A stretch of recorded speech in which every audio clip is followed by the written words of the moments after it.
यह कहानी पूरी तरह काल्पनिक है। इसमें दिखाए गए सभी पात्र, स्थान और घटनाएं लेखक की कल्पना पर आधारित हैं। किसी जीवित या मृत व्यक्ति, संस्था, धर्म या समुदाय से इसका कोई संबंध मात्र संयोग हो सकता है। इस वीडियो का उद्देश्य केवल मनोरंजन है। कृपया इसे वास्तविकता न समझें। अगर किसी को इससे ठेस पहुंची हो, तो हमें खेद है। यह जानबूझकर नहीं किया गया है। वही मरीना जो कि अब भी समर के रूम में बैठी बेचैनी से उसी का इंतजार कर रही थी, अब आधे घंटे से ज्यादा होने को आया था पर समर का अब तक कोई आता पता नहीं था। मरीना अपने मन में कहती है, क्या कही समर को कुछ? ये सोचकर मरीना एकदम से अपनी जगह से उठ जाती है। उसने सोचा अब वो खुद जाकर देखेगी कि ऊपर क्या हुआ है। अभी वो ये सब सोचते हुए वहां से सेकंड फ्लोर पर जाने के लिए उठी ही थी कि एक झटके से रूम का दरवाजा खुल जाता है। मरीना एकदम से दरवाजे की आवाज सुनती है तो चौंक जाती है। पर जैसे ही मरीना अपने सामने खड़े इंसान को देखती है तो चैन की सांस लेती है। वो और कोई नहीं समर था जो अभी अभी अंदर आया था। समर मरीना कुछ देर तक बस एक दूसरे की आंखों में देखते हैं। मरीना मानो आंखों ही आंखों में उससे पूछ रही थी कि क्या जिस काम के लिए वो गया था वो हुआ। समर भी आंखों से ही उसे हाँ में इशारा करता है तो मरीना कुछ देर के लिए उदास सी हो जाती है। उसकी आंखों से आंसू को कुछ बूंदें बह जाती है। ऑस्टिन जैसा भी था तो उसका भाई ही। मरीना को ऐसा लगा जैसे अब वो इस दुनिया में बिल्कुल अकेली ही पड़ गई है। मरीना को यूं उदास देख समर उसके पास आकर उसके कंधे पर हाथ रखकर उसे दिलासा देते हुए कहता है, कोई बात नहीं मरीना, तुमने एक क्रिमिनल को मारने में कानूनों की मदद की है। तुम नहीं जानती तुमने कितनी जिंदगियों को उजड़ने से बचाया है। तुम्हें किसी के लिए भी बुरा मानने की कोई ज़रूरत नहीं है। समर के दिल में मरीना के लिए इज्जत बढ़ गई थी। पहले तो उसे मरीना पर पूरा भरोसा नहीं था पर अब उसे यकीन हुआ कि मरीना का कहा एक एक शब्द सच था। वो सचमुच उसका साथ दे रही है। इस पर मरीना भी हाँ में सर मिला देती है। कुछ मिनट्स की शांति के बाद समर थोड़ा सीरियस होकर मरीना से कहता है, पर मरीना अब हम यहाँ से निकलेंगे कैसे? तुम्हारे भाई की लाश अभी भी उसके रूम में पड़ी है। अगर किसी ने उसे वैसी हालत में देख लिया तो हम दोनों तो यहाँ से फिर भी निकल सकते हैं पर हम अनन्या को कैसे यहाँ से ले जाएंगे? तुम समझ रही हो ना? इस पर मरीना एक लंबी सांस लेकर समर को भरोसा देते हुए कहती है, समर तुम उसकी फिक्र मत करो, वो सब मैंने सोच लिया है। तुम बस अभी जैसे जैसे मैं कह रही हूँ वैसे वैसे करते जाओ, भरोसा रखो, मैं तुम दोनों को यहाँ से सही सलामत निकाल कर ले जाऊंगी। समर इस पर हाँ में सर मिलाते हुए कहता है, पर मुझे करना क्या होगा? मरीना बड़े कॉन्फिडेंस के साथ समर को देखते हुए कहती है, समर तुम अपना सारा सामान लेकर बाहर पार्किंग में जाकर खड़े हो जाओ जहां मेरी कार पार्क रहती है और वहां जाकर मेरा और अनन्या का इंतजार करो। मैं कुछ ही देर में अनन्या को लेकर वहां आती हूँ।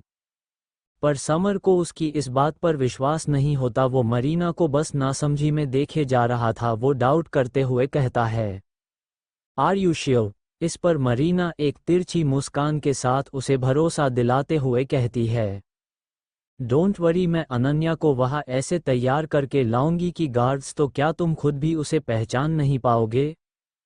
समर को मरीना की बात कुछ कुछ समझ में आ रही थी। वो हाँ में सर मिलाकर कहता है, ठीक है तुम जाओ, मैं तुम दोनों का इंतजार करूंगा।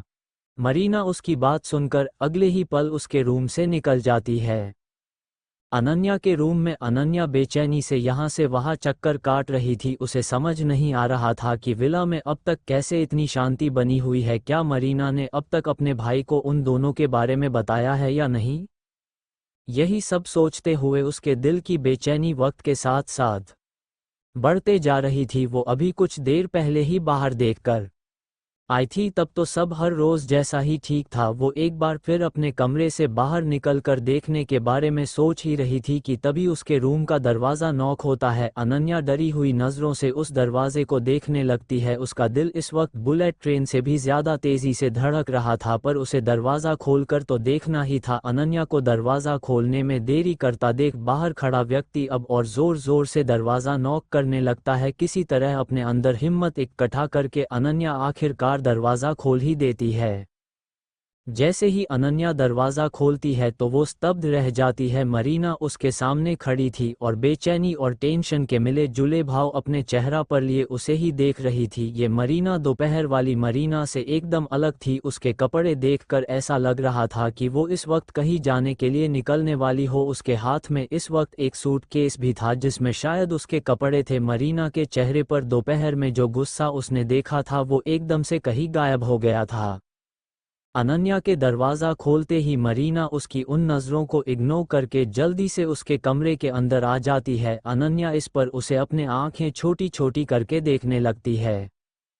ये तुम क्या कर रही हो? अनन्या नासमझी में कहती है।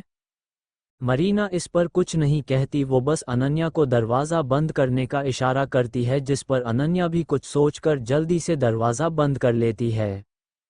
अनन्या चलकर मरीना के पास आती है और थोड़ा डरते हुए उससे कहती है, क्या हुआ मरीना, तुम ठीक तो हो? और तुम ये क्या कर रही हो? क्या तुमने हम दोनों का राज अपने भाई को? अनन्या की बात को मरीना बीच में ही काटते हुए कहती है, नहीं, मैंने अभी उन्हें कुछ नहीं बताया, पर जल्द ही बता दूंगी अगर तुम मैं जैसा कहती हूँ वैसा नहीं करोगी तो। इस पर अनन्या और ज़्यादा कंफ्यूज्ड होकर मरीना को देखने लगती है। मरीना आखिर उससे क्या करवाना चाहती है? अनन्या देखती है मरीना अपने बैग में कुछ ढूंढने की कोशिश कर रही है। कुछ देर बाद मरीना अपने बैग से एक ड्रेस निकालकर अनन्या की तरफ बढ़ाते हुए कहती है, ये लो, जितना जल्दी हो सके इसे पहन लो और चुपचाप मेरे साथ चलो। इस पर अनन्या कभी मरीना को देखती तो कभी उसके हाथ में मौजूद ड्रेस को। अनन्या को उस ड्रेस देखकर याद आता है कि ये ड्रेस तो वैसी ही है इस विला की सारी फीमेल सर्वेंट्स पहनती है, ये उनकी यूनिफॉर्म थी। अब देख क्या रही हो, जाओ जाकर पहनो इसे। मरीना उसको यूं सोचता देख तेज आवाज में कहती है, पर ये तो हाँ सर्वेंट की यूनिफॉर्म है, यही ना? अनन्या, अगर तुम इस विला की कैद से निकलना चाहती हो तो जल्दी से इसे पहन लो और मेरे साथ चलो।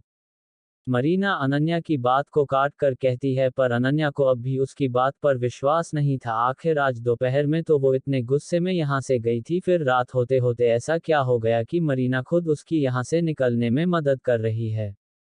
उसे मरीना की इस मेहरबानी के पीछे का कारण समझ नहीं आ रहा था। अनन्या को यूं सवालिया नजरों से खुद को घूरता देख मरीना समझ सकती थी कि वो क्या सोच रही है। मरीना एक गहरी सांस लेकर कहती है, डोंट वरी अनन्या, अभी मैं तुम्हें बस इतना कह सकती हूँ कि तुम ऐसा समझो अब मेरी आंखें खुल गई है और मैं सच का साथ दे रही हूँ। बाकी सब बातें मैं तुम्हें बाद में समझाऊंगी, अभी पहले हमारा यहाँ से निकलना बहुत जरूरी है। इस पर अनन्या मरीना की आंखों में देखने लगती है। उसे भी मरीना की आंखों में एक सच्चाई नजर तो आ रही थी, पर उसे अब भी पूरी तरह से उस पर यकीन नहीं था। आखिरकार ये उसकी और उसके भाई की, उन दोनों के खिलाफ एक चाल भी तो हो सकती थी। पर इस वक्त अनन्या अपने दिल की सुनती है। आखिरकार वो मरीना के हाथों से वो ड्रेस लेकर वॉशरूम की तरफ बढ़ जाती है, पर जाते जाते उसके दिमाग में समर का ख्याल आता है तो वो पीछे मुड़कर मरीना से हिचकिचाते हुए कहती है, पर मरीना, समर। मरीना इस पर उससे गुस्से से घूरने लगती है। वो तेज आवाज में कहती है, डोंट वरी, तुम्हारा समर भी बिल्कुल ठीक है और वो बाहर हम दोनों का इंतजार कर रहा है। पर मरीना देखती है अनन्या को अभी भी उसकी बात पर यकीन नहीं है। वो अभी भी वही खड़ी उसे ही कंफ्यूज्ड नजरों से देख रही है। मरीना के चेहरे पर कुछ सोचकर एक शैतानी मुस्कान तैर जाती है। वो अनन्या को छेड़ते हुए कहती है, देखो, अगर तुम जल्दी से तैयार होकर नहीं आई ना तो मैं अकेले ही समर को लेकर यहाँ से चली जाऊंगी और बाद में उससे शादी भी कर लूंगी और तुम रहना मेरे भाई की इस जेल में जिंदगी भर। अनन्या तो उसकी बात सुनकर ही डर जाती है। मरीना के चेहरे पर एक चिढ़ाने वाली मुस्कान थी। जैसे ही वो मरीना की कही बात को इमेजिन करती है उसके मुंह से अपने आप ही निकलता है, नहीं नहीं, इसकी कोई ज़रूरत नहीं, मैं जा रही हूँ कपड़े चेंज करने। ये कहकर अनन्या अगले ही पल गोली की रफ्तार से वॉशरूम में भाग जाती है। मरीना उसका ऐसा रिएक्शन देखकर हंसने लगती है। ये बात उसने सिर्फ अनन्या को डराने के लिए कही थी। कुछ देर बाद अनन्या वॉशरूम से वो सर्वेंट यूनिफॉर्म पहनकर बाहर आती है। मरीना देखती है अनन्या उस यूनिफॉर्म में बड़ी ही क्यूट लग रही है। वो यूनिफॉर्म उसके घुटनों तक ही आती थी, जिससे उसकी पतली पतली गोरी गोरी टांगें नजर आ रही थी। अनन्या लगातार अपनी स्कर्ट को नीचे खींचकर अपनी टांगों को छिपाने की कोशिश कर रही थी, क्योंकि उसे इतने शॉर्ट कपड़े पहनने की आदत नहीं थी, पर आज उसे मजबूरी में ऐसी ड्रेस पहननी ही पड़ी। मरीना को ये देखकर हंसी आ जाती है, पर वो अपने चेहरे पर ऐसा कोई भाव आने नहीं देती। वो अनन्या को देखते हुए अपना बैग उसकी तरफ बढ़ाते हुए कहती है, अनन्या अब जैसा मैं कहूँ वैसा करते जाओ। ये लो अनन्या, तुम मेरा ये बैग लेकर मेरे पीछे पीछे चलो, और हाथ ध्यान रहे तुम अपनी नजरें उठाकर किसी को मत देखना है, बस मेरे साथ चलती रहना, और कोई तुमसे कुछ पूछे तो कुछ कहना भी मत, चाहे कुछ भी हो जाए। अनन्या इस पर हाँ में सर मिलाते हुए उसके हाथ से उसका बैग ले लेती है, और वो दोनों उस कमरे से निकल जाते हैं।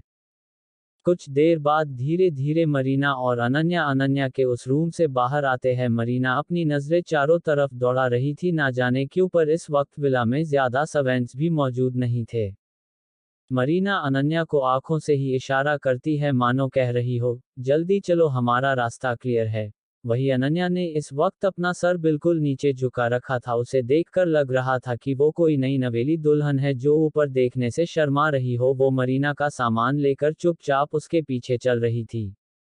कुछ देर चलते चलते दोनों विला के बाहर आ जाते हैं। सारे बॉडीगार्ड्स मरीना को देखकर अपनी नजरें झुका लेते हैं। किसी का भी ध्यान इस वक्त अनन्या पर नहीं था। उन्हें लगा वो कोई सर्वेंट है जो मरीना का सामान पकड़ने में उसकी मदद करने आई है। वही समर भी वही मौजूद था। वो भी उन दोनों को ही हैरानी से देख रहा था। उसे यकीन नहीं हो रहा था कि मरीना इतनी शातिर है। एक पल के लिए तो सच में वो भी अनन्या को पहचान नहीं पाया था। तभी समर और अनन्या दोनों की नजरें मिलती है। अब तक दोनों का प्यार इतना गहरा हो चुका था कि इस अंधेरे में भी दोनों एक दूसरे की आंखों में साफ साफ देख सकते थे। समर उसे शांत रहने और मरीना को फॉलो करते रहने का इशारा करता है। अनन्या भी हमें इशारा करती है। तभी एक बॉडीगार्ड जो वही खड़ा था, उसने अनन्या को देख लिया था, पर वो उसे पहचानता नहीं था। वो यहाँ कुछ दिनों पहले ही नया नया आया था। वो कब से अनन्या का चेहरा देख रहा था। उसे समझ नहीं आ रहा था कि इतनी जवान और सुंदर सर्वेंट इस विला में कहाँ से आई। अनन्या और मरीना को एक साथ देखकर ऐसा तो कहीं से भी नहीं लग रहा था कि अनन्या उसकी सर्वेंट है। वो उसे मरीना की सर्वेंट कम छोटी बहन ज्यादा लग रही थी। वो बॉडीगार्ड अब भी अनन्या की खूबसूरती देखकर हैरान था। खूबसूरती के मामले में तो वो मरीना से भी 4 हाथ आगे थी। उसे कुछ शक तो हो रहा था, पर फिर भी वो इस बात पर ज्यादा ध्यान नहीं देता और ना ही अपने साथियों से कुछ कहना जरूरी समझता है। अनन्या का तो डर के मारे बुरा हाल था। वो अपनी सांसें रोककर उन हटे कट्टे बॉडीगार्ड्स के बीच से चली जा रही थी। उसके दिल की धड़कनें इस वक्त इतनी तेज थी कि उसके साथ चल रही मरीना भी उसे साफ साफ सुन सकती थी।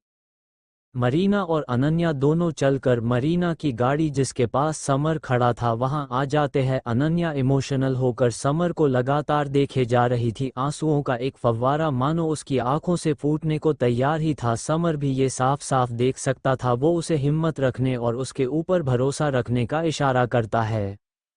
मरीना उन दोनों को एक एक नज़र देखती है। वो हल्की ऊंची आवाज में समर से कहती है, तो चले समर। इस पर समर हाँ में सर मिला देता है। वो तीनों अभी मरीना की गाड़ी में बैठने ही वाले थे कि उन तीनों को अपने पीछे से एक शांत मगर दमदार आवाज सुनाई देती है। मरीना मैडम, आप कहीं जा रही है? ये आवाज सुनकर ही मानो वो तीनों अपनी जगह जम से जाते हैं। उन तीनों की सांसें ही गले में अटक जाती है। तीनों इस आवाज को अच्छे से जानते थे। ये आवाज ऑस्टिन के खास आदमी रॉबर्ट की थी। रॉबर्ट जो कि अभी अभी विला से बाहर आया था। समर और मरीना को ऐसे रात के वक्त बाहर जाता देख उसे कुछ अजीब लगा। वो चलकर उन तीनों के पास आता है। रॉबर्ट अनन्या आकर लगभग अनन्या के पीछे ही खड़ा हो जाता है। अनन्या तो उसे देखते ही अपना मुंह उससे फेर लेती है। वो जानती थी कोई उसे पहचाने ना पहचाने, लेकिन अगर रॉबर्ट ने उसे देख लिया तो वो जरूर पहचान लेगा, क्योंकि वो अक्सर उसके कमरे में उसे चेक करने आया जाया करता था। रॉबर्ट मरीना को अपने सवाल का जवाब ना देता पाकर अपना सवाल दोहराते हुए कहता है, क्या हुआ मरीना मैडम, आप कहीं जा रही है? मरीना भी इस पर अपने होश में आती है। वो किसी तरह अपने आप को शांत रहते हुए कहती है, अरे रॉबर्ट तुम? हाँ हाँ वो मैं। वो फिर वो समर की तरफ देखते हुए कहती है, हाँ ये समर है ना, इसको किसी इमरजेंसी के चलते इंडिया वापस जाना पड़ रहा है, तो मैंने सोचा मैं भी कुछ दिनों के लिए इंडिया होकर आऊं। रॉबर्ट इस पर समर को एक नज़र देखकर हाँ में सर मिला देता है। वो जानता था मरीना अक्सर अकेले ही इंडिया आया जाया करती थी, तो वो इस बात पर ज्यादा ध्यान नहीं देता। रॉबर्ट अपने मन में कहता है, जाए मरीना मैडम जाए, जितना घूमना है घूम लीजिए, वैसे भी क्या पता कितने ही दिनों की मेहमान है आप। ये सोचते हुए रॉबर्ट मन ही मन मुस्कुराने लगता है। अभी वो तीनों फिर से गाड़ी में बैठ ही रहे थे कि अचानक रॉबर्ट का ध्यान अनन्या पर चला जाता है। एक मिनट। वो तीनों एक बार फिर रुक जाते हैं, फिर एक बार तीनों की सांसें रुक सी जाती है। रॉबर्ट अनन्या को देखते हुए मरीना से अनन्या को पहचानने की कोशिश करते हुए कहता है, ये सर्वेंट कौन है और क्या आप इसे भी अपने साथ ले जा रही है? अनन्या अब भी रॉबर्ट से अपना मुंह फेर कर खड़ी थी, जिस वजह से रॉबर्ट अभी भी उसे पहचान नहीं पा रहा था। मरीना जल्दी से रॉबर्ट और अनन्या के बीच आके खड़ी हो जाती है ताकि रॉबर्ट अनन्या को और ना देख पाए। वो किसी तरह एक नकली मुस्कान अपने चेहरे पर चिपकाए रॉबर्ट से कहती है, हाँ वो मैं सोच रही थी कि इंडिया जा ही रही हूँ तो थोड़ी शॉपिंग भी कर लूँ, और इसीलिए मैं इसको अपने साथ ले जा रही हूँ ताकि ये मेरी शॉपिंग में मदद कर दे। इस पर रॉबर्ट कंफ्यूज्ड होते हुए भी हाँ में सर मिला देता है, क्योंकि वो मरीना से ज्यादा सवाल जवाब तो कर नहीं सकता था। समर इस मौके का फायदा उठाता है। वो आगे बिना रॉबर्ट को कुछ कहने का मौका दिए एक एक करके उसके और मरीना दोनों के बैग्स को गाड़ी में रख चुका था। वो पहले अनन्या को गाड़ी की पीछे वाली सीट पर बैठने का इशारा करता है। अनन्या भी बिना ज्यादा देर किए गाड़ी में बैठ जाती है। समर मरीना से एक नकली हंसी के साथ कहता है, चले मरीना हमें देर हो रही है, फ्लाइट का टाइम हो रहा है। मरीना भी गाड़ी की ड्राइविंग सीट की तरफ बढ़ते हुए रॉबर्ट से कहती है, अच्छा तो रॉबर्ट मैं चलती हूँ, 1-2 हफ्ते में वापस आ जाऊंगी। इस पर रॉबर्ट जो कि अब भी कंफ्यूज्ड था, वो हाँ में अपना सर मिलाते हुए कहता है, okay madam, have a safe journey. Marina भी मौका पाकर जल्दी से गाड़ी की ड्राइविंग सीट पर आती है और पूरी रफ्तार से गाड़ी को वहां से भगा देती है, और कुछ ही देर में गाड़ी उस विला से कुछ दूर निकल जाती है। आखिरकार समर अनन्या ऑस्टिन के इस विला की कैद से इतने दिनों बाद निकल ही जाते हैं। वो दोनों एक लंबी राहत की सांस लेते हैं। दोनों की आंखों में खुशी के कुछ आंसू आ जाते हैं। समर जो कि पैसेंजर सीट पर बैठा था, पीछे बैठी अनन्या को प्यार से देखते हुए कहता है, कहा था ना मैंने तुमसे, मैं तुम्हें वहां से निकाल कर ले जाऊंगा। अनन्या की खुशी इस वक्त चरम सीमा पर थी। उसने कभी सोचा नहीं था कि वो उस विला से बाहर आ भी पाएगी। अब तक खुशी के बहुत सारे आंसू उसकी सुंदर आंखों में आकर जम चुके थे। वो इतनी खुश थी कि इस वक्त उससे कुछ बोला भी नहीं जा रहा था। वो समर की जवाब देते हुए बस हाँ में अपना सर मिला देती है। रात के अंधेरे में वो गाड़ी उस आइलैंड की सुनसान सड़कों पर अपनी पूरी रफ्तार से चले जा रही थी। मरीना जो कि ड्राइव कर रही थी, ड्राइव करते करते समर से कहती है, पर समर तुम ये समझने की गलती मत करना कि अभी हम पूरी तरह से सेफ हैं। मुझे लगता है रॉबर्ट को हम पर शक हो गया है। तुम उसे जानते नहीं हो कि वो कितना शातिर है। जैसे ही वो भाई की लाश देखेगा ना, उसका पहला शक हम पर ही आएगा और वो अपने आदमियों को हमारे पीछे छोड़ देगा। और इस आइलैंड पर तो हर जगह बस भाई के नाम का सिक्का चलता है। जब तक हम इस आइलैंड से निकल नहीं जाते हम सेफ नहीं है। उसकी ये बात सुनकर पीछे बैठी अनन्या डरते हुए कहती है, वॉट? तो ऐसी कौन सी जगह जाए जहां हम पूरी तरह से सेफ हो? समर इस पर अपने फोन में किसी को कुछ मैसेज करते हुए कहता है, मरीना अनन्या तुम दोनों इसकी फिक्र मत करो। मरीना तुम गाड़ी को एयरपोर्ट की तरफ ले लो, मैंने हमारे यहाँ से निकलने का पूरा इंतजाम कर दिया है। बस तुम गाड़ी चलाती जाओ और कुछ भी हो जाए एयरपोर्ट आने से पहले रुकना मत। मरीना इस पर हाँ में अपना सर मिला देती है। वही दूसरी तरफ रॉबर्ट जो कि अभी भी विला के बाहर उस जगह खड़ा था जहां से अभी अभी वो तीनों गए थे, वो अपना मन में चीज़ों को समझने की कोशिश कर रहा था। उसे मरीना का यूं रातों रात इंडिया के लिए निकलना कुछ अजीब लगा, और इससे भी ज़्यादा अजीब उसे ये लगा कि मरीना अपने साथ विला की एक सर्वेंट को भी ले गई थी, क्योंकि आज से पहले उसने ऐसा कभी नहीं किया था। रॉबर्ट उस सर्वेंट का हुलिया अपने मन में याद कर रहा था। जहां तक उसे याद था उस सर्वेंट का कद छोटा था और उसकी स्किन गोरी थी। उसे लगा जैसे उसने इसी कद का थी और वैसे ही स्किन कलर वाली लड़की को कहीं तो पहले देखा था, पर उसे काफ़ी देर अपने दिमाग पर जोर डालने के बावजूद भी याद नहीं आ रहा था। रॉबर्ट अभी इस सोच में ही था कि एक तेज आवाज के साथ उसका ध्यान टूट जाता है। उसके कानों में विला के हेड सर्वेंट आरडी की आवाज पड़ती है।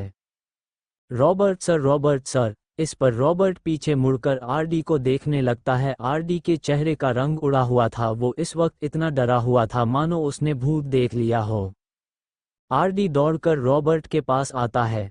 क्या हुआ आरडी, तुम इतने घबराए हुए क्यों हो? कुछ हुआ है क्या? आरडी का दम तेज भागकर आने की वजह से फूल गया था। उसे बोलने में भी तकलीफ हो रही थी, फिर भी वो किसी तरह अपनी तेज सांसों और धड़कनों पर काबू पाते हुए कहता है, रॉबर्ट सर वो ऑस्टिन सर को। आरडी का इतना कहना था कि रॉबर्ट के तो मानो कान ही खड़े हो जाते हैं। उसे आरडी को यूं डरा हुआ देखकर ही कुछ गलत होने का एहसास हो गया था। वो आरडी को उसके दोनों कंधों से पकड़कर झिंझोड़ते हुए कहता है, क्या हुआ ऑस्टिन सर को? आरडी, क्या हुआ मुझे साफ साफ बताओ। आरडी उससे खुद को छुड़ाकर वहां से वापस विला के अंदर जाते हुए कहता है, मेरे पीछे आइए सर, मेरे पीछे आइए। रॉबर्ट भी उसके पीछे चल देता है। कुछ देर बाद आरडी और रॉबर्ट दोनों ऑस्टिन के कमरे में आ चुके थे। दोनों देखते हैं वो सारी शराब जो ऑस्टिन कुछ देर पहले यहाँ बैठकर पी रहा था फ्लो पर पानी की तरह बह रही है और कुछ ग्लासेस और वाइन की बॉटल्स भी टूटकर फ्लो पर बिखरी हुई है, पर ऑस्टिन कहीं दिखाई नहीं दे रहा था। ऑस्टिन सर कहाँ है? रॉबर्ट झल्लाते हुए आरडी से कहता है। आरडी इस पर डरते हुए अंदर बेडरूम की तरफ हाथ की एक उंगली से इशारा करता है, क्योंकि कुछ बोलने की उसकी हिम्मत बिल्कुल भी नहीं थी। अब तक वहां दूसरे गार्ड्स भी आ चुके थे, पर किसी की हिम्मत नहीं थी अंदर जहां आरडी इशारा कर रहा था वहां जाकर देखने की। आखिरकार रॉबर्ट थोड़ी सी हिम्मत जुटाकर अंदर चला जाता है तो उसके पीछे उसके कुछ और गार्ड्स भी आ जाते हैं। जैसे ही वो अंदर जाकर देखता है तो वो हैरान रह जाता है। ऑस्टिन बेड पर बेजान सा लेटा था। उसे देखकर पता भी नहीं चल रहा था कि वो सो रहा है या मर चुका है। काफी हिम्मत करके रॉबर्ट उसकी लाश के करीब आता है। ऑस्टिन को इस हालत में देखकर वो अपना थूक निगल लेता है। वो अपने कांपते हुए हाथों से उसकी सांसें चेक करता है तो हैरान रह जाता है। रॉबर्ट जब ध्यान से देखता है तो उसे पता चलता है ऑस्टिन की सांसें बिल्कुल भी नहीं चल रही है और उसका शरीर बिल्कुल ठंडा पड़ चुका है। रॉबर्ट आरडी को एक नज़र देखता है तो आरडी डरते हुए कहता है, वो रॉबर्ट सर, मैं यहाँ ऑस्टिन सर को खाने के लिए पूछने आया था तो मैंने देखा फ्लो पर खून और वाइन बिखरे पड़े हैं और कमरे की हालत भी बहुत बुरी है, पर ऑस्टिन सर बाहर लॉन में कहीं नहीं है। तो मैं हिम्मत करके यहाँ बेडरूम में आ गया तो देखा कि इसके आगे आरडी कुछ नहीं कह पाता। रॉबर्ट ऑस्टिन के मुर्दा शरीर को हिलाने की कोशिश करता है पर इसका भी कोई फायदा नहीं होता। उसका शरीर कोई भी रिस्पॉन्ड नहीं कर रहा था। रॉबर्ट को ये समझते देर नहीं लगती कि उसके बॉस ने उसके यहाँ आने से पहले ही दम तोड़ दिया है। 2 मिनट्स के लिए पूरे कमरे में शांति छा जाती है। वहां इतने सारे लोग थे पर किसी की एक चू करने की भी हिम्मत नहीं थी। सब अपना सर झुकाए खड़े थे। अब सब यही जानना चाहते थे कि इतने कड़े सिक्योरिटी मेजर्स होने के बावजूद आखिर कौन यहां आया और इतनी आसानी से उनके बॉस को मौत के घाट उतार कर चला भी गया। कुछ देर अपने बॉस के मुर्दा शरीर को शांति से देखने के बाद रॉबर्ट उनमें से एक बॉडीगार्ड को इशारे से अपने पास बुलाता है। वो बॉडीगार्ड डरते हुए उसके पास आता है। रॉबर्ट कड़क और गुस्से भरी आवाज में दांत पीसते हुए उससे कहता है, पता करो इस कमरे में पिछले 2 घंटों में कौन कौन आया था। और हाँ, इस विला के सारे एग्जिट सील कर दो, ध्यान रहे कोई भी बचकर जा ना पाए। इस पर वो बॉडीगार्ड कुछ सोचते हुए रॉबर्ट को याद दिलाते हुए कहता है, पर सर, मरीना मैडम और समर सर अभी अभी तो यहाँ से निकले थे। उस बॉडीगार्ड का इतना ही कहना था कि तभी रॉबर्ट के माइंड में कुछ क्लिक करता है। उसे याद आया कि कैसे समर और मरीना रातों रात जल्दबाजी में यहाँ से निकल गए थे, जिससे उसका शक उन दोनों पर बढ़ता जा रहा था। अभी वो ये सब सोच ही रहा था कि एक और बॉडीगार्ड वहां भागते हुए आता है और अपनी तेज सांसों पर किसी तरह काबू पाते हुए रॉबर्ट से कहता है, सर वो लड़की अनन्या वो अपने कमरे में नहीं है। जैसे ही रॉबर्ट ने उस दूसरे बॉडीगार्ड की बात सुनी, उसके सामने अब सब कुछ क्लियर हो गया था। वो समझ गया था कि उसका शक सही था। वो सर्वेंट जो मरीना के साथ थी वो और कोई नहीं, अनन्या ही थी। रॉबर्ट अपने दांत पीसकर तेज आवाज में कहता है, ओह नो, इसका मतलब मरीना मैडम ने ऑस्टिन सर के खिलाफ जाकर उस अनन्या की मदद की थी, और इन सब में वो समर भी मिला हुआ था। बाकी सारे बॉडीगार्ड्स भी हाँ में सर मिलाते हैं। उन्हें यकीन नहीं आ रहा था कि उनका दुश्मन उनकी नाक के नीचे इतने दिनों से बैठा था और वो उसे पहचान भी नहीं पाए। अगले ही पल रॉबर्ट सबको देखते हुए तेज आवाज में कहता है, वो लोग अभी यहाँ से ज्यादा दूर नहीं गए होंगे। गो एंड चेस थैम, ध्यान रहे वो लोग बचने ना पाए। रॉबर्ट का ऑर्डर सुनते ही अगल ही पल वो सारे बॉडीगार्ड्स वहां से निकल जाते हैं। अब ऑस्टिन के मरने के बाद वही वो इंसान था जिसके ऑर्डर्स को उन्हें फॉलो करना है। वही मरीना, समर, अनन्या की गाड़ी अब एयरपोर्ट से कुछ ही दूरी पर थी। मरीना एक बार फिर समर से कंफर्म करते हुए पूछती है, समर तुम श्योर हो ना कि हम यहाँ से निकल पाएंगे? समर हाँ में सर मिलाते हुए अपने फोन में लगातार कुछ टाइप करते हुए कहता है, डोंट वरी मरीना, तुम बस गाड़ी चलाओ।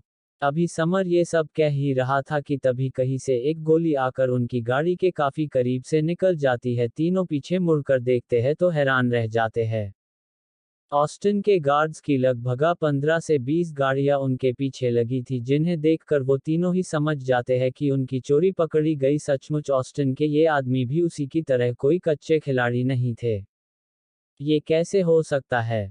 इन लोगों को पता चल भी गया कि मैं विला में नहीं हूँ। अनन्या लगभग रोते हुए कहती है, अब तक जो ऑस्टिन की कैद से निकलने पर खुशियों का जो गुब्बारा उसने फूला रखा था वो एकदम से फूट सा जाता है। उसकी आंखें थोड़ी नम भी हो जाती है। समर पीछे आ रही गाड़ियों को देखते हुए कहता है, अनन्या ये वक्त रोने धोने का नहीं है, तुम गाड़ी की सीट के नीचे छिप जाओ, वो लोग अंधाधुन फायरिंग कर रहे हैं। अनन्या भी ऐसा ही करती है। अभी समर इन लोगों से पीछा छुड़ाने के लिए कुछ सोच ही रहा था कि तभी वो नोटिस करता है कि मरीना इतना कुछ होने के बावजूद अब भी बिल्कुल रिलैक्स है और काफी आराम से ड्राइव कर रही थी। उसे ये बात थोड़ी अजीब लगती है। मरीना को देखकर ऐसा लग रहा था जैसे उसे पता हो कि ऐसा ही कुछ होने वाला है। समर को लगा कहीं मरीना भी तो इन लोगों के साथ मिली हुई तो नहीं थी, और उसने और अनन्या ने कहीं गलत इंसान पर भरोसा तो नहीं कर लिया। आखिरकार वो थी तो ऑस्टिन डिसूजा की बहन ही। मरीना तुम इतनी शांत कैसे हो? क्या तुम? समर अपनी बात अधूरी छोड़ देता है, पर मरीना उसकी इस बात का कोई जवाब नहीं देती। एक हल्की सी मुस्कान के साथ वो अपनी जीन्स की जेब से अपना फोन बाहर निकाल लेती है और उसमें कुछ देर तक कुछ करने लगती है। समर हैरानी से उसे ही देख रहा था। इस वक्त समर और अनन्या दोनों अपनी सांसें थामे बस मरीना को ही देख रहे थे।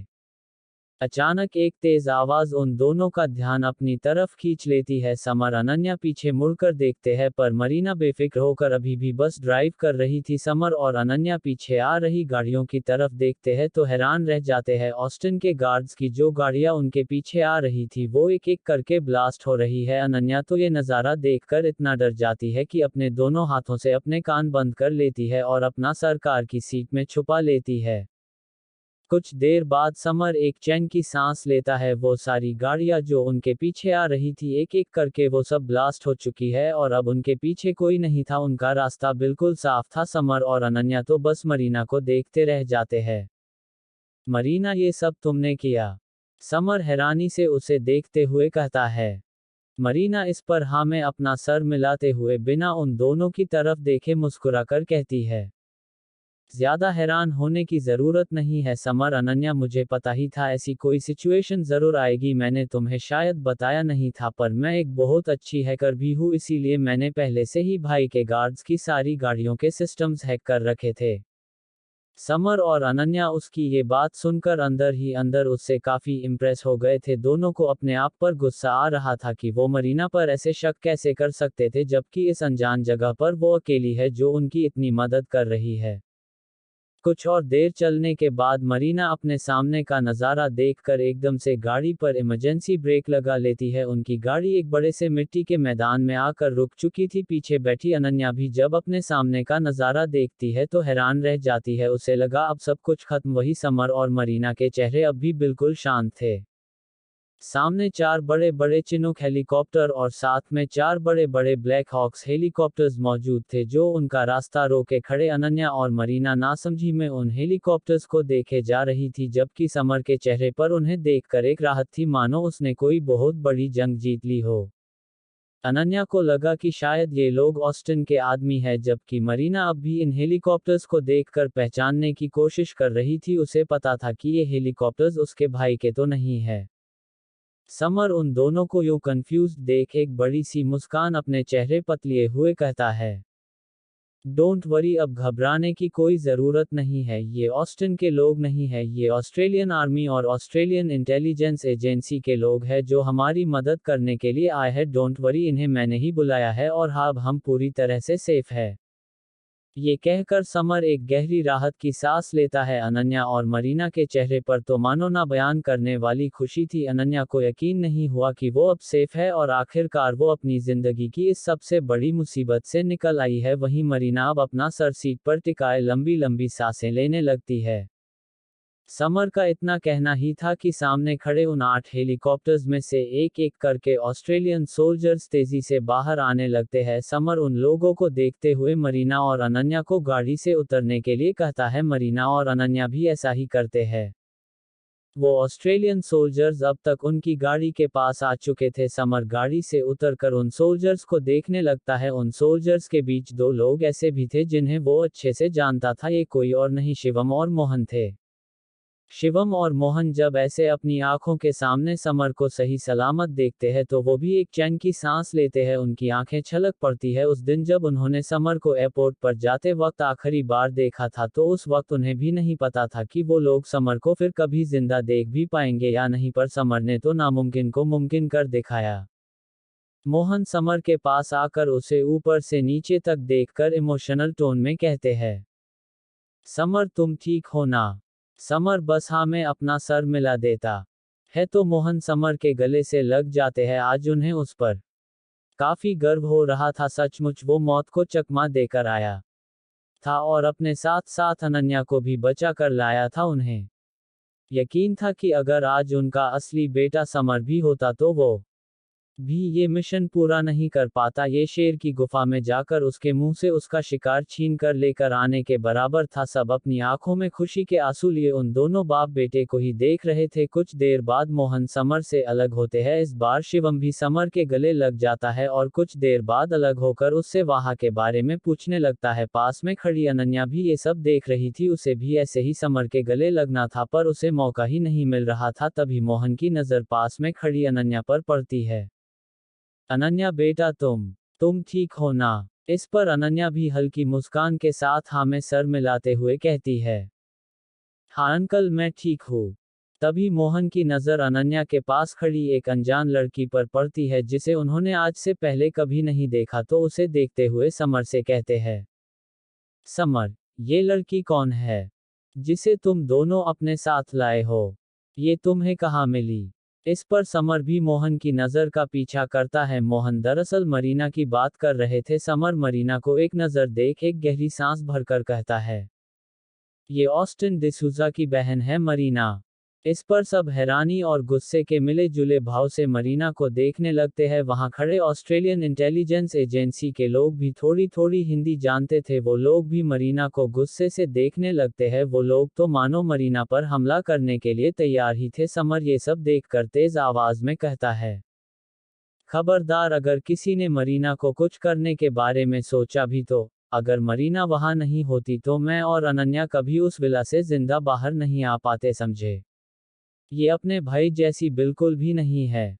इस पर वो सब लोग भी डर के मारे मरीना से अपनी नजरें हटा देते हैं। आखिर ब्लैक पैंथर के खिलाफ जाने की हिम्मत किसी में भी नहीं थी। समर अपने पीछे खड़ी मरीना और अनन्या को एक नज़र देखकर ऑस्ट्रेलियन आर्मी सोल्जर्स की तरफ देखकर अपना दमदार आवाज में कहता है, Diggers, I've already sent you the location. Go there and capture the enemy and his men, and yes, check everything related to him and this island.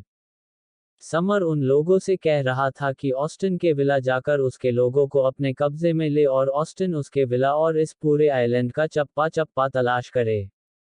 इस पर वो लोग भी समर को सैल्यूट देते हुए अपने अपने हेलीकॉप्टर में बैठ जाते हैं। उनका कैप्टन आगे आकर समर से हैंडशेक करके कहता है, THANKYOU Summer, Australia will always be grateful to you. Summer हमें अपना सर मिला देता है। अनन्या ये सब देखकर हैरान थी, आखिर ये ऑस्ट्रेलियन आर्मी वाले समर के साथ इतनी इज्जत से कैसे पेश आ रहे थे। ऑस्टिन ऑस्ट्रेलिया का मोस्ट वांटेड क्रिमिनल था। काफी सालों से वहां की पुलिस और इंटेलिजेंस एजेंसी उसका पीछा कर रही थी, पर उनके हाथ कुछ लग ही नहीं रहा था। पर आज समर की वजह से वो आखिरकार ऑस्टिन तक पहुंच गए थे।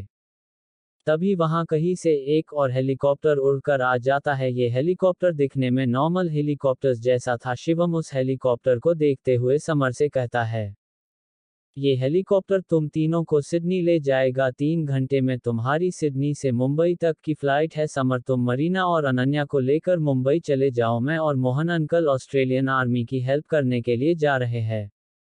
इस पर समर भी हाँ में अपना सर मिला देता है, बिना कोई एक्सप्रेशन अपने चेहरे पर लिए। समर शिवम और मोहन को देखते हुए अपनी कड़क आवाज में कहता है, ठीक है, ख्याल रखना अपना, ध्यान रहे कोई भी बचकर जा ना पाए। और हाँ, ऑस्ट्रेलियन आर्मी कैप्टन से कहकर ये आइलैंड सील करवा दो और इस आइलैंड की अच्छे से इन्वेस्टिगेशन करवाओ। शिवम इस पर हाँ में अपना सर मिल देता है और वो दोनों ऑस्ट्रेलियन आर्मी के साथ उनके चिनूक हेलीकॉप्टर में बैठकर वहां से निकल जाते हैं। समर भी पीछे मुड़कर अनन्या और मरीना को देखते हुए चॉपर में बैठने का इशारा करता है। कुछ देर बाद समर, अनन्या और मरीना तीनों उस चॉपर में बैठे थे और वो चॉपर आसमान की ऊंचाइयों से होता हुआ उस आइलैंड की सीमा से निकल जाता है। और इसी के साथ समर, अनन्या भी अपनी जिंदगी के इस सबसे कठिन इम्तिहान में आखिरकार जाकर कामयाब हो जाते हैं। कुछ देर बाद अनन्या, समर और मरीना उस चॉपर में उस अंधेरे आसमान के बीच से गुजर रहे थे। अनन्या, समर और मरीना के बीच में बैठी हुई तीनों में काफी शांति पसरी हुई थी। वहीं अनन्या समर की टी-शर्ट को कस के अपनी दोनों मुट्ठियों में जकड़ रखी थी और वो उसके सीने पर अपना सर रखे हुए थी। समर एक नज़र उसका मासूम चेहरा देखता और फिर वो भी उसकी कमर में हाथ डालकर उसको अपने और नजदीक करता है। वो उसके कान के पास आकर धीमी आवाज में कहता है, डोंट वरी, अब सब ठीक है, you are safe now. Marina भी ये सब साफ साफ सुन और महसूस कर सकती थी। वो तिरछी नजरों से ये सब देख रही थी। उसे इस वक्त अनन्या से हद से ज्यादा जलन हो रही थी। वो यही सोच रही थी कि आखिर उसे ऐसे प्यार करने वाला आखिर क्यों नहीं मिलता। उसे अब भी याद था समर कैसे अनन्या को बचाने के लिए अपनी जान की परवाह न करते हुए सीधा उसके भाई के विला तक आ गया था। पर मन ही मन वो डिसाइड करती है कि वो अपनी जिंदगी में आने वाले उस खास शख्स का इंतजार करेगी। कुछ देर बाद मरीना महसूस करती है कि अनन्या समर के सीने से लगी हल्का हल्का सुबक रही है। मरीना उसकी हालत समझ सकती थी। वो काफी दिनों से उस विला की 4 दीवारों में कैद थी और अब अचानक ये आज़ादी मिलने पर वो थोड़ी भावुक हो गई थी। शायद पिछले कुछ दिनों में अनन्या ने जो कुछ देखा है उससे वो काफी डिस्टर्ब है।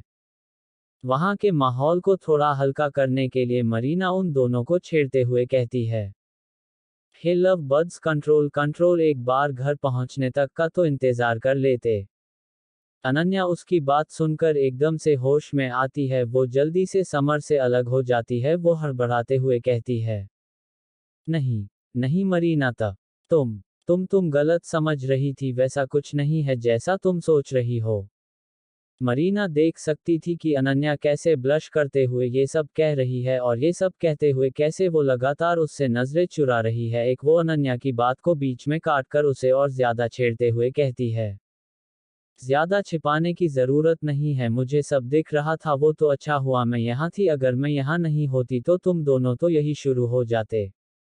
मरीना का इतना ही कहना था कि अनन्या के गाल पूरे टमाटर की तरह लाल हो जाते हैं। वही समर भी थोड़ा ऑकवर्ड महसूस करने लगता है। वो उन दोनों से नजरें हटाकर चौपर के बाहर देखने लगता है।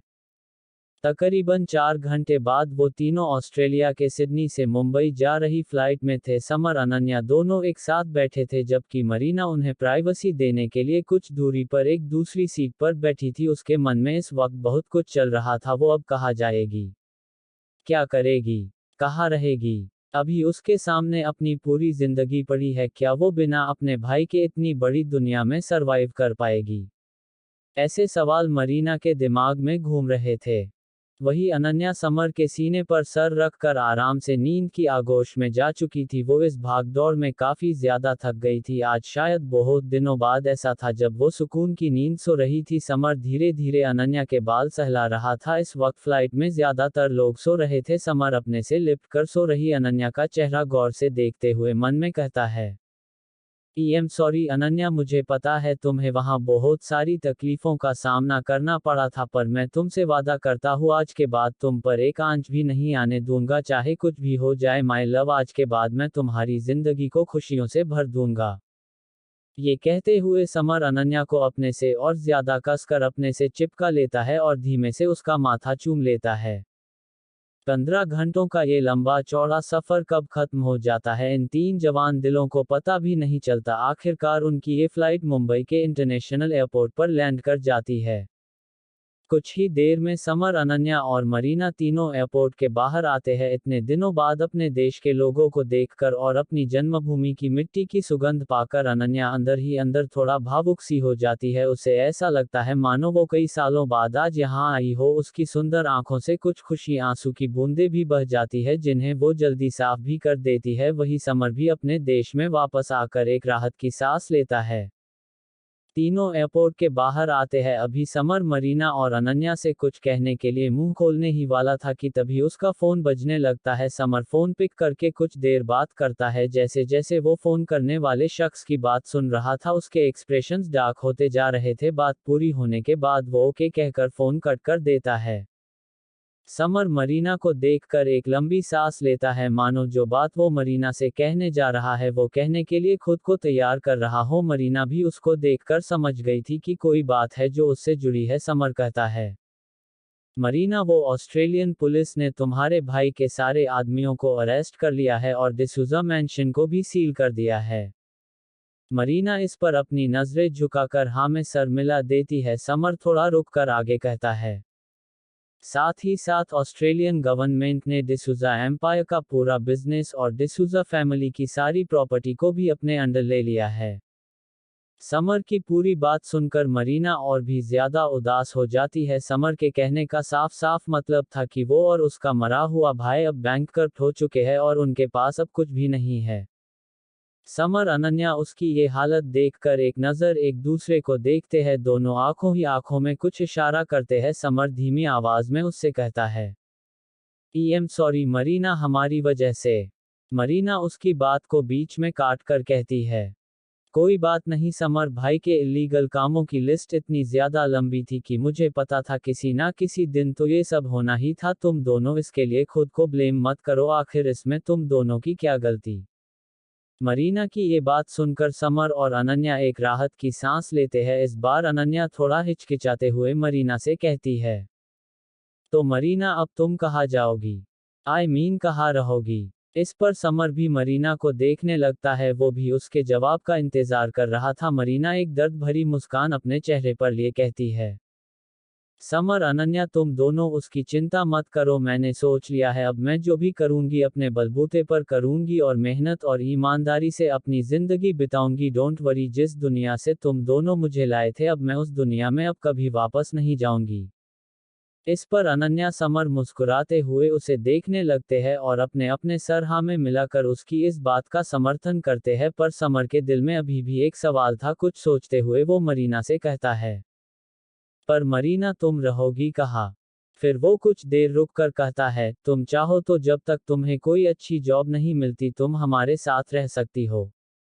इस पर अनन्या समर को देखने लगती है। समर की नजरें जब उसकी नजरों से टकराती है तो वो आंखों ही आंखों में कुछ इशारा करती है। समर, अनन्या जानते थे उनका वो फ्लैट इतना बड़ा नहीं है कि वो तीनों उसमें साथ में एडजस्ट कर पाए, पर वो जानते थे कि वो अकेली मरीना को इतने बड़े शहर में अकेला भी तो नहीं छोड़ सकते थे। आखिरकार अगर वो नहीं होती तो वो तो शायद कभी वहां से निकल भी नहीं पाते। मरीना इस पर मुस्कुराते हुए कहती है, डोंट वरी समर, मेरी यहाँ एक बहुत अच्छी फ्रेंड है ऋतु, वो मुझे लेने आ रही है। वो यही मुंबई में रहती है, मैं उसी के साथ रहूंगी और उसी के साथ उसकी कंपनी में जॉब भी करूंगी। मैंने डिसाइड कर लिया है मैं अब तुम दोनों पर बोझ नहीं बनूंगी और ना ही तुम दोनों के बीच में आऊंगी। इस पर समर अनन्या मरीना को प्राउडली देखने लगते हैं। सच में ये लड़की काफी इंडिपेंडेंट है। मरीना के ये बात कहने के बाद कुछ ही देर में एक 24-25 साल की लड़की एक एक्टिवा स्कूटी पर वहां पहुंच जाती है। मरीना उस लड़की की तरफ इशारा करते हुए समर अनन्या से कहती है, लो आ गई मेरी फ्रेंड। मरीना अपना सामान लेकर उसके स्कूटी की तरफ जाने लगती है, पर तभी वो एक पल रुककर पीछे मुड़कर अनन्या और समर से कहती है, अनन्या समर ईएम सॉरी, अनजाने में ही मैंने तुम दोनों के बीच आने की कोशिश की थी, मुझे माफ कर दो। अनन्या उसकी बात के जवाब में ना में सर मिलाते हुए कहती है, कोई बात नहीं मरीना, जो कुछ भी हुआ अनजाने में हुआ और इस उम्र में तो ये सब होते ही रहता है।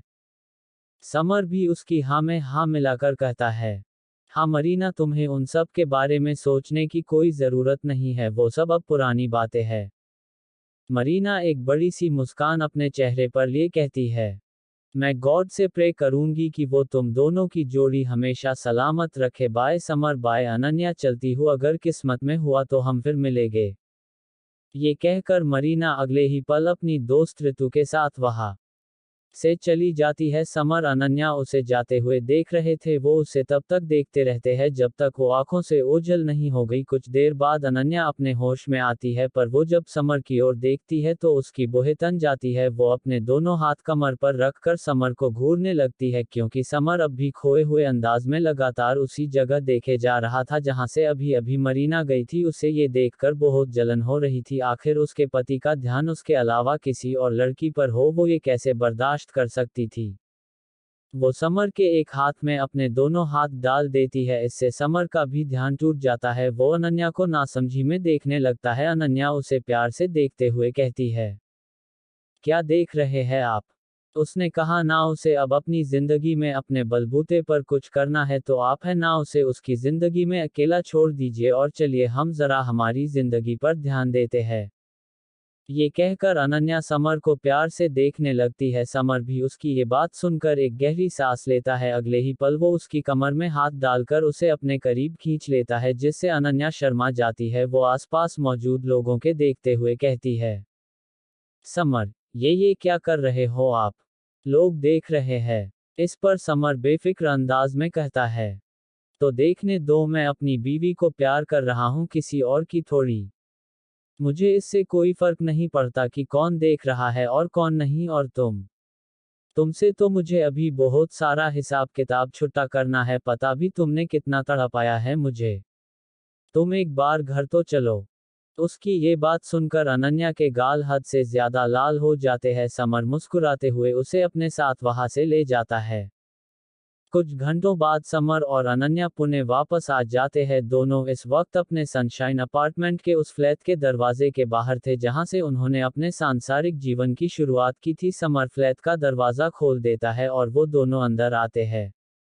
अनन्या अंदर आकर अपनी नम आंखों से अपने उस फ्लैट को देखने लगती है। फ्लैट कुछ दिनों से बंद होने की वजह से थोड़ा गंदा हो गया था, पर इस फ्लैट में उसकी और समर की बहुत सारी प्यारी प्यारी यादें मौजूद थी, जिन्हें वो कभी भी नहीं भूल सकती थी। उसे याद था कैसे यहीं से वो लोग उस दिन उसे किडनैप करके ले गए थे। उसने सोचा नहीं था कि वो कभी इस फ्लैट में वापस आएगी भी। उसने तो हालात के सामने घुटने टेक दिए थे, पर उसके इस हैंडसम और बहादुर पति ने हार नहीं मानी। उसने जिद नहीं छोड़ी और अपने काम में लगा रहा और उसे सही सलामत वापस लेकर आया भी। अनन्या को अपनी पसंद पर नाज हो रहा था। उसने सच में एक ऐसे आदमी से प्यार किया था जो उसके लिए दुनिया से भी लड़ सकता था।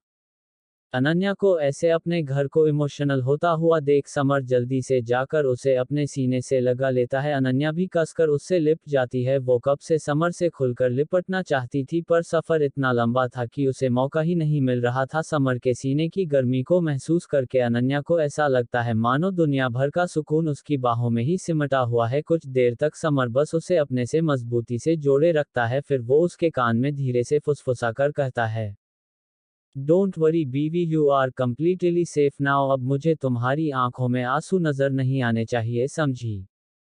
अनन्या इस पर बस हम में जवाब देती है। कुछ देर अनन्या को जी भरकर अपने सीने से लगाने के बाद समर धीरे से उसे अपने से अलग करता है और उसे अपनी बाहों में थामे उसके उस बेइंतहा खूबसूरत चेहरे को एकटक प्यार से देखने लगता है। अनन्या उसे यूं खुद को देखता पाकर शर्मा जाती है। वो अपने आप को उससे छुड़ाकर वहां से भागने की कोशिश करती है, पर समर अगले ही पल लपक कर उसे पीछे से अपनी मजबूत बाहों में भर लेता है। वो उसके कान को चूमते हुए उसके कान के एकदम करीब आकर सेडिक्टिव टोन में कहता है, बीवी, तुम्हें याद है तुम एक बार मुझसे कह रही थी कि तुम्हें बच्चा चाहिए, तो अब बताओ तुम्हें कितने बच्चे चाहिए और हम हमारे बच्चों के नाम क्या रखेंगे।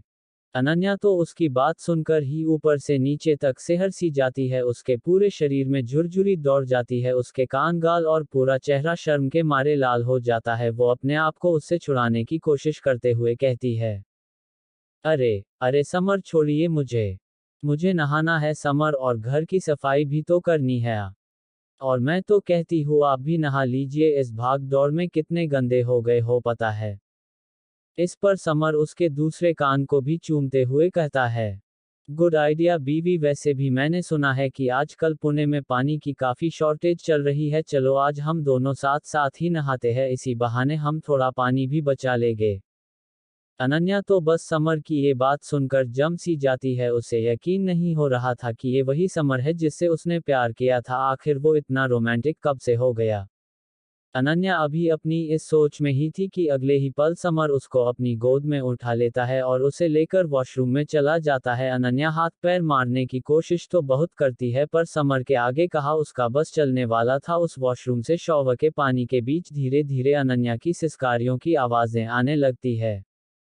कुछ देर बाद समर अनन्या को अपनी गोद में लेकर ही वॉशरूम से बाहर आता है। समर सिर्फ एक टॉवल में था जो उसकी कमर से बंधा हुआ था। उसकी मजबूत, परफेक्ट और मस्कुलर बॉडी जिस पर पानी की बूंदें जमी हुई थी, इस वक्त अच्छे से विजिबल थी। उसके चेहरे पर एक हल्की मुस्कान थी, जबकि वही अनन्या के शरीर पर भी एक तौलिए के अलावा कुछ नहीं था। अंदर उन दोनों के बीच जो कुछ भी हुआ, अनन्या का चेहरा वो सब याद कर कर ही लाल हो चुका था। उसके शरीर पर जगह जगह लव बाइट्स के निशान मौजूद थे। समर अनन्या को लेकर आराम से बेड पर लिटा देता है और उसके बगल में वो खुद भी लेट जाता है। वो उसको काफी इंटेंस नजरों से देख रहा था। अनन्या भी लगातार उसी की काली गहरी आंखों में देखे जा रही थी। अगले ही पल समर के सुर्ख लाल होठ उसके गुलाबी होठों की तरफ अपने आप ही बढ़ जाते हैं। अचानक अनन्या उसे रोकते हुए कहती है, समर वो। अनन्या शायद अभी इसके लिए तैयार नहीं थी, पर समर उस पर तो मानो अनन्या को पाने का नशा सा छा गया था। वो अनन्या के होठों को अपनी एक उंगली से छूते हुए अजीब सी मदहोश कर देने वाली आवाज में कहता है, नो बीवी, आज मुझे मत रोको। मुझे ही पता है कि ये दिल कितना बेचैन था तुम्हारे बिना। जब तुम नहीं थी तो ये तो जैसे धड़कना ही भूल गया था। प्लीज आज मुझे तुम में डूब जाने दो।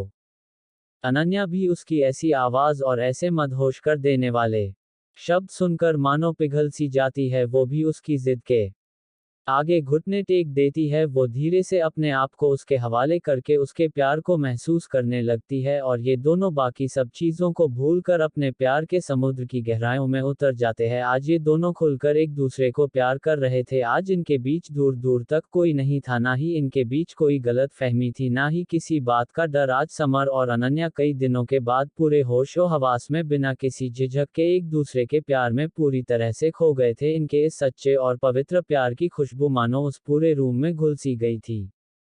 लगभग शाम के 6 बजे समर अनन्या बेड पर लेटे थे। अनन्या तो इस इंटीमेसी से इतना थक गई थी कि वो कब का समर के सीने पर सर रखकर सो भी गई थी। समर धीरे धीरे उसका सर सहला रहा था। उसे पता था उसने आज थोड़ी जल्दबाजी कर दी थी अपने उसूलों के खिलाफ। आज वो भी खुद पर काबू ही नहीं रख पाया, पर वो भी इसमें क्या करे।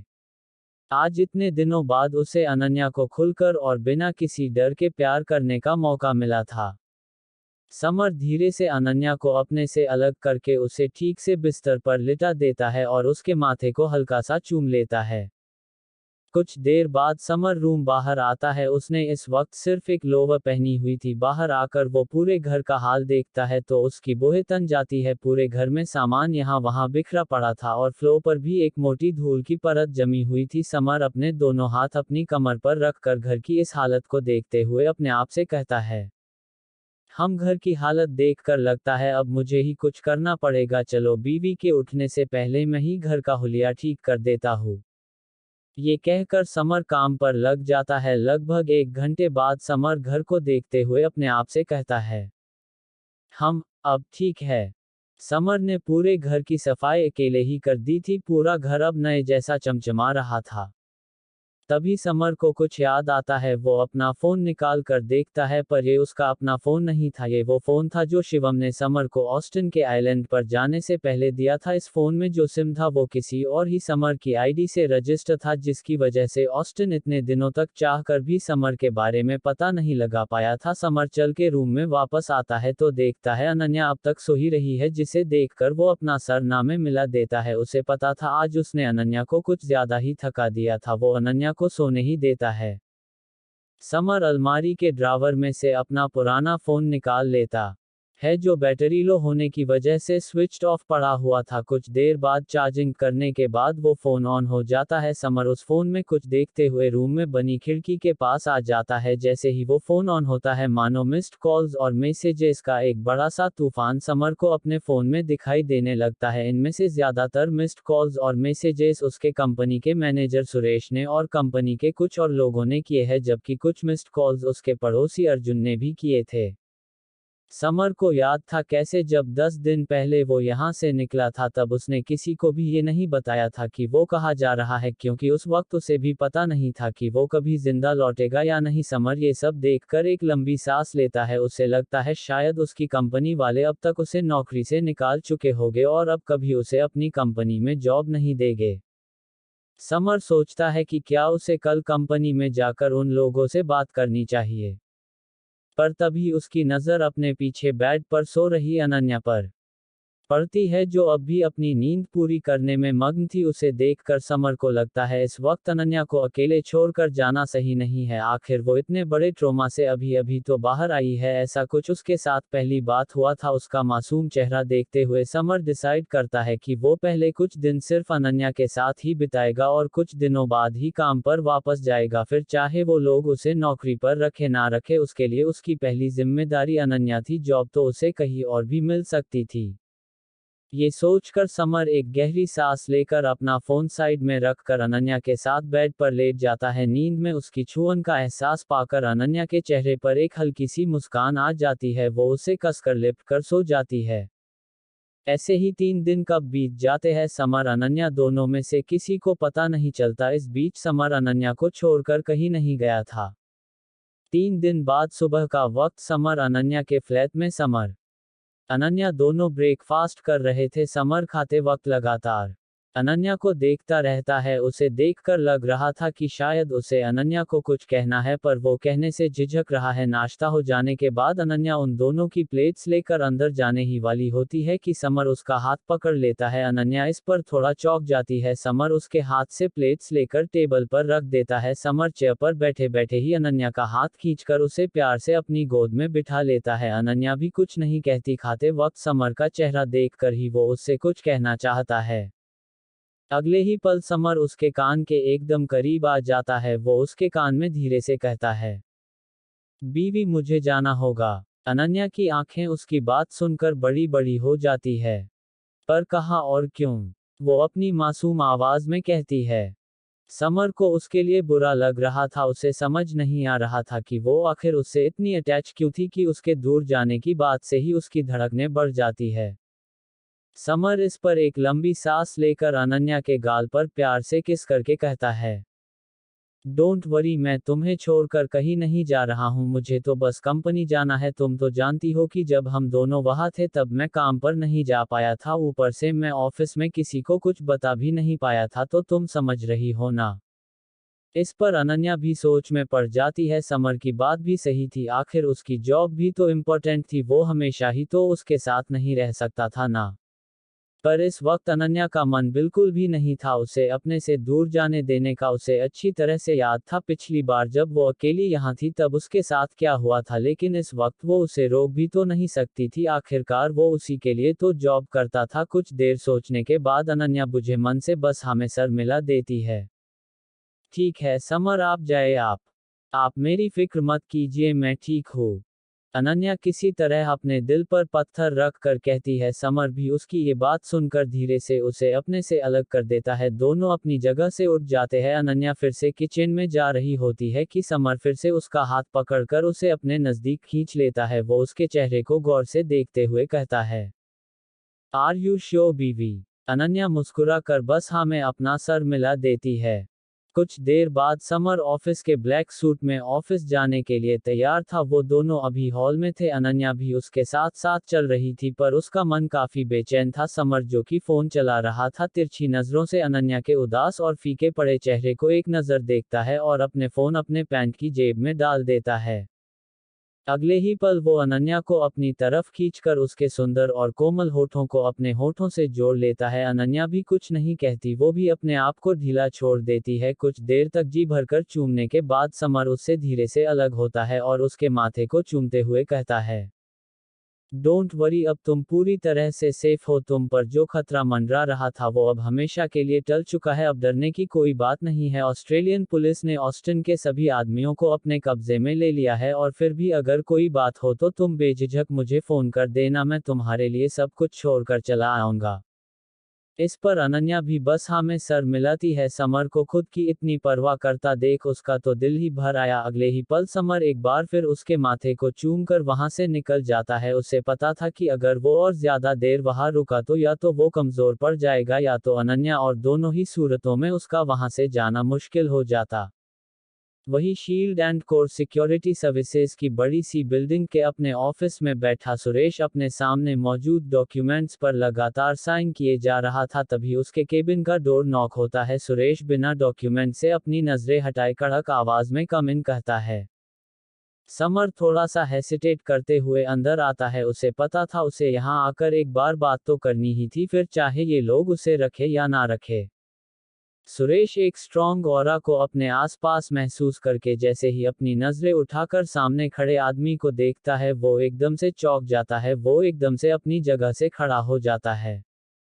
समर, तुम? इतने दिनों बाद? समर हाँ में सर मिलाते हुए सुरेश के डेस्क के पास आ जाता है। सुरेश हैरानी से कहता है, समर, तुम कहाँ थे इतने दिन से? और तुम्हारा फोन क्यों बंद आ रहा था? सुरेश काफी हैरान था। जब काफी ट्राई करने पर भी समर फोन नहीं उठा रहा था तो उसे लगा शायद समर नौकरी छोड़कर चला गया है। समर हाँ में सर मिलाते हुए कहता है, हाँ सुरेश, आई एम सॉरी, मुझे माफ कर दो। मुझे पता है मेरी वजह से तुम्हें बहुत प्रॉब्लम हुई होगी। I am extremely sorry. Summer हल्का शर्मिंदा होते हुए कहता है। सुरेश उसकी बात सुनकर उसे बैठने का इशारा करता है। समर भी उसके सामने रखी चेयर पर बैठ जाता है। इससे पहले कि सुरेश आगे कुछ कहता, समर कहता है, देखो सुरेश, अगर तुम मुझे नौकरी पर वापस ना भी रखो तो भी कोई बात नहीं, मैं यहाँ सिर्फ तुमसे माफी मांगने आया था। सुरेश उसकी बात सुनकर एक लंबी सांस लेकर कहता है, अच्छा, पर तुम पहले बताओगे कि तुम थे कहाँ इतने दिनों से? तुम ठीक तो हो? समर उसकी बात सुनकर कुछ देर रुकने के बाद कहता है, तुम ऐसा समझ सकते हो कि मैं एक सीक्रेट मिशन पर गया था। व्हाट मिशन पर? तुम तो एक रिटायर्ड एजेंट हो ना? फिर? सुरेश हैरानी से कहता है। उसे पता था समर इंडियन आर्मी में एक सीक्रेट एजेंट के तौर पर सर्विसेज दे चुका है, पर यहाँ नौकरी करने से पहले तो उसने कहा था कि वो रिटायर्ड है। हाँ, तुम ये समझ सकते हो कि ये मेरी जिंदगी का एक आखिरी मिशन था। समर बेफिक्री से कहता है। इस पर सुरेश समर का चेहरा ध्यान से पढ़ते हुए कहता है, तो तुमने मुझे बताया क्यों नहीं जाने से पहले? इस पर समर गहरी सांस लेकर कहता है, दरअसल ये मिशन इतना खतरनाक था कि मुझे खुद ये पता नहीं था कि इसमें कितने दिन का वक्त लगेगा और मैं जिंदा बचकर आऊंगा भी या नहीं। फिर मैं आखिर तुम्हें क्या बताता? और रही बात फोन की, तो मुझे अपने फोन को ट्रैक होने से बचाना था, इसीलिए वो इतने दिनों से स्विच्ड ऑफ था। सुरेश को उसकी सारी बात समझ में आ गई थी। वो हाँ में अपना सर मिला देता है। कुछ देर दोनों चुप रहते हैं। फिर सुरेश एक डॉक्यूमेंट को देखते हुए कहता है, तो अब क्या प्लान है समर तुम्हारा? क्या तुम ये जॉब करना चाहते हो? इस पर समर अपनी जगह से उठकर कहता है, तुम्हारी मर्जी, आखिरकार मेरी वजह से तुम्हें इतनी प्रॉब्लम हुई थी। तुम चाहो तो मुझे रख सकते हो और चाहो तो निकाल भी सकते हो। इस पर सुरेश समर को देखने लगता है। कुछ देर सोचने के बाद वो कहता है, समर तुमने जितना भी टाइम यहाँ पर काम किया था बहुत अच्छा किया था, पर तुम्हारी इस हरकत की वजह से बड़े सर काफी नाराज हुए थे। पर हमारे पास इस पोस्ट के लिए कोई और सूटेबल कैंडिडेट भी तो नहीं है।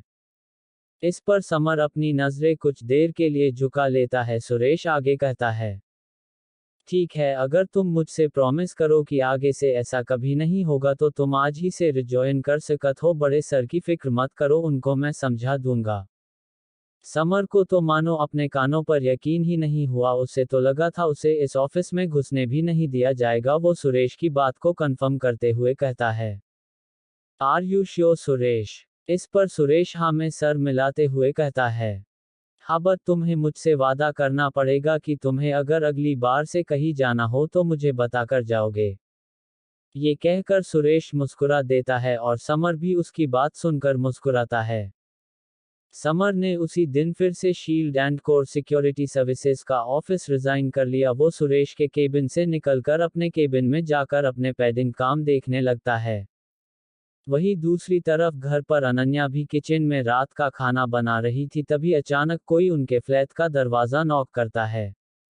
नॉक करने की आवाज सुनकर एक पल के लिए तो अनन्या का दिल धक से रह जाता है। अचानक उसे वो दिन याद आ जाता है जब वो किडनैप हुई थी। पर वो जैसे तैसे हिम्मत करके बाहर हॉल में आती है। अनन्या देखती है अब दरवाजा नॉक करने की आवाज भी काफी तेज हो गई थी। अनन्या काफी हिम्मत जुटाने के बाद एक लंबा सांस लेकर दरवाजा खोल देती है। जैसे ही वो बाहर खड़े इंसान को देखती है थोड़ी असहज सी हो जाती है। बाहर कोई और नहीं उसकी पड़ोसन गुंजन थी। गुंजन भाभी आप? ओए हाँ सुरभि, मैं पर तू और तेरा पति कहाँ है इतने दिनों से? ना कोई फोन ना कोई खैर खबर। सब ठीक तो है ना? कहाँ चले गए थे तुम दोनों ऐसे बिना बताए? पहले तो अनन्या अपने आप को सुरभि कहे जाने पर कुछ देर के लिए कंफ्यूज हो जाती है। पर तभी उसे याद आता है कि समर से शादी के बाद उसकी एक नई जिंदगी शुरू हो गई थी और उसे सब लोग सुरभि के नाम से ही जानते थे। अनन्या एक नकली मुस्कान के साथ कहती है, वो गुंजन भाभी वो। अनन्या कुछ देर तक इतने दिनों तक गायब रहने के पीछे कोई बहाना सोच रही थी। अब वो उसे ये तो नहीं बता सकती थी ना कि एक इंटरनेशनल गैंग ने उसे किडनैप कर लिया था। पर उसे कुछ सूझ ही नहीं रहा था। कुछ देर सोचने के बाद वो कहती है, हाँ वो है ना, समर के एक दूर के मामा जी है। वो अचानक चल बसे जिसकी वजह से हम दोनों को रातों रात यहाँ से निकलना पड़ा था और हम किसी को कुछ बता भी नहीं पाए थे। सॉरी गुंजन भाभी। गुंजन इस पर अफसोस करते हुए कहती है, ओह ये तो बहुत बुरा हुआ, पर चल कोई ना, अब जाने वाले को कौन रोक सकता है। ऐसे ही कुछ और देर यहाँ वहाँ की बातें करने के बाद गुंजन वहाँ से चली जाती है।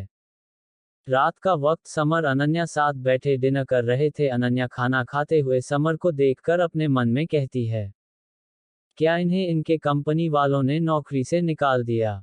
अगर ऐसा हुआ तो मैं खुद को माफ नहीं कर पाऊंगी। आखिरकार ये सब मेरी वजह से ही तो हुआ है। ये बात समर भी नोटिस कर लेता है कि अनन्या मन ही मन कुछ सोच रही है। वो उसे काफी देर से देख रहा था। आखिरकार समर खाते खाते ही बड़े आराम से कहता है, डोंट वरी अनन्या, मुझे नौकरी से नहीं निकाला है उन्होंने। हाँ मुझे एक वार्निंग मिली है बट इट्स ओके। आपको कैसे पता मैं क्या सोच रही हूँ? अनन्या हैरानी से अपनी आंखें बड़ी बड़ी करके समर को देखते हुए कहती है। उसे यकीन नहीं हो रहा था कि समर ने उसका चेहरा पढ़ लिया था। समर इस पर मुस्कुराते हुए कहता है, अब तुम मन में इतना जोरों से सोचोगी तो मैं भी सुनूंगा ना। इस पर अनन्या भी एम्बेरेस्ड होते हुए मुस्कुरा देती है। समर और अनन्या के दिन अब बिल्कुल पहले जैसे कटने लगे थे। समर रोज काम पे जाता और अनन्या एक टिपिकल हाउसवाइफ की तरह पूरा दिन घर के काम और साथ में दिन भर उसका इंतजार भी करती।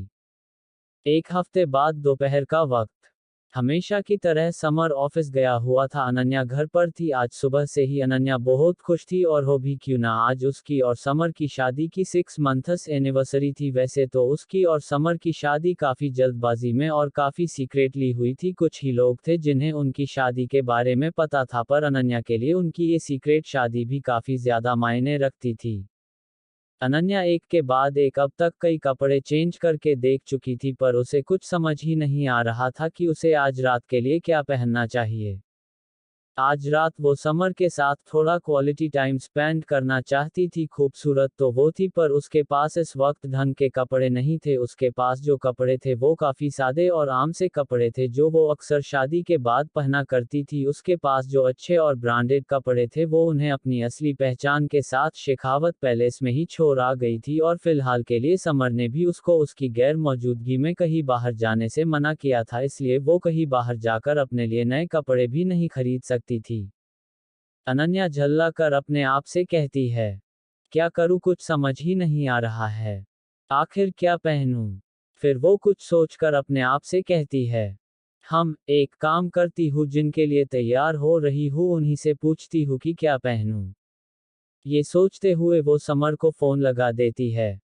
वही समर जो कि शील्ड एंड कोर के अपने ऑफिस के ट्रेनिंग हॉल में अपने नए इंटर्न्स को सिलेक्शन के लिए कुछ टास्क्स दे रहा था। उसका फोन रिंग करने लगता है। वो फोन देखता है तो उसमें अनन्या का नाम फ्लैश हो रहा था, जिसे देखकर उसके चेहरे पर एक छोटी सी मुस्कान आ जाती है। वो अपने सामने खड़े अपने एक जूनियर से सामने खड़े 20 इंटर्न को देखते हुए कहता है, ओके, तुम जाकर इन लोगों को गाइड करो, मैं नज़र रखता हूँ, और ध्यान रहे ये फाइनल राउंड है, अगर इसमें भी फेल हो गए तो किसी का भी सिलेक्शन नहीं होगा। Is that clear? वो जूनियर उसकी बात सुनकर अपना थूक निगल कर वहां से उन लोगों की तरफ चला जाता है और उन्हें कुछ टास्क्स बताने लगता है। समर उन सबको देखते हुए अपना फोन पिक करता है तो दूसरी तरफ से अनन्या की मीठी सी आवाज आती है, हेलो, क्या आप बिजी थे समर? समर उन इंटर्न्स को देखते हुए धीमी आवाज में अनन्या से कहता है, नहीं, तुम कहो क्या हुआ? वहाँ सब ठीक है ना? हाँ सब ठीक है, मैंने तो बस आपको कुछ याद दिलाने के लिए फोन किया था। अनन्या शर्माते हुए कहती है। समर इस पर थोड़ा सोचते हुए कहता है, क्या याद दिलाने के लिए? मैं आज कुछ भूल कर घर से निकला था क्या? वैसे जहां तक मुझे याद है सब कुछ तो है अभी मेरे पास। नहीं नहीं, आप वैसा कुछ नहीं भूले, मैं तो आपको आज की डेट याद दिलाना चाहती थी।